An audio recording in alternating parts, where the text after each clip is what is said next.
നോമ്പ് എന്ന് പറയുന്നത് വലിയ ക്ഷമ വേണം. സൽമാൻ അൽ ഫാരിസി റളിയല്ലാഹു അൻഹു നിവേദനം ചെയ്യുന്ന ഹദീസ്, റമളാന്റെ മഹത്വം പറയുന്ന ഹദീസിൽ കാണാം, നോമ്പ് എന്ന് പറയുന്നത് വഹുവ ശഹ്റു സബ്ർ, ക്ഷമയുടെ മാസമാണ്. അങ്ങനെയാ ഹദീസ്. വസ്സബ്റു സവാബുൽ ജന്ന, തൊട്ടടുത്ത വാക്ക് അങ്ങനെയാ. ക്ഷമിച്ചാൽ അതിന്റെ പ്രതിഫലം എന്താണ്? സ്വർഗ്ഗമാണ്. മറ്റൊരു ആയത്തിൽ ഇന്നമാ യുവഫസാബിറൂന അജ്റഹും ബിഗൈരി ഹിസാബ്,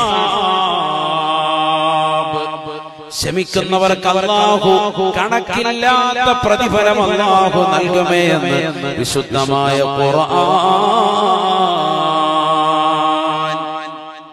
എത്രയാണ് അണ്ണം ഉണ്ടാവൂല, ഭയങ്കര പ്രതിഫലം അവർക്ക് ക്ഷമിക്കുന്നവർക്ക്. അല്ലാഹു കൂട്ടത്തിൽ നമ്മൾ ഉൾപ്പെടുത്തും.